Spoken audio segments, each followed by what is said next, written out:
पंकज दिवार, विशाळगड, जिल्हा कोल्हापूर येथे माजी खासदार संभाजी भोसले यांनी स्वतःच्या नेतृत्वाखाली विशाळगड अतिक्रमण मुक्त करण्याचं जाहीर केलं आणि त्यानुसार त्यांनी 13 जुलै ही तारीख डिक्लेअर केली.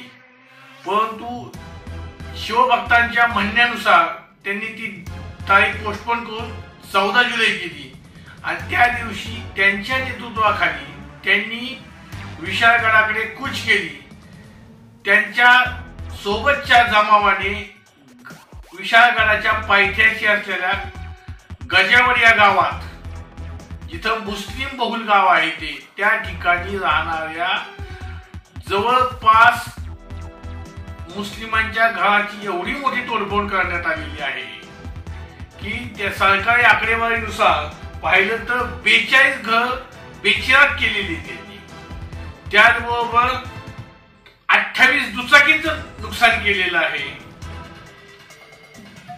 त्याचबरोबर 20 चारचाकी गाड्या त्यांनी जाळलेल्या आहेत. अशा प्रकारे जवळपास 2 कोटी 83 लाख रुपयाचं नुकसान केलेले. ज्या आया बहिणी घरात लपून बसलेल्या होत्या त्यांना घराच्या बाहेर काढून त्यांची घरं पेटवून दिली, काही आया बहिणींना मारहाण केली. तर या घटनेचा मी निषेध करतो. हा भारत देश हा धर्मनिरपेक्ष देश आहे.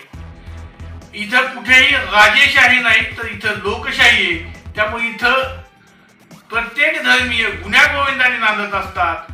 त्यावेळी असे काही समाज विघातक करणारे कृत्य, धर्ममार्तंड, जातीय देशापोटी एखाद्या समाजाला टार्गेट करतात, ही गोष्ट निंदनीय आहे.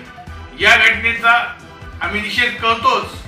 पण या निषेधासाठी आम्ही पुरंदर तालुक्याच्या वतीने, रिपब्लिकन पक्षाच्या वतीने, सर्व समविचारी संस्था संघटनांच्या वतीने सोमवार दिनांक 22 जुलै 2024 रोजी सासवड येथील शिवतीर्थ चौकात म्हणजे सासवड नगर परिषदेसमोर निषेध सभेचं आयोजन केलेलं आहे.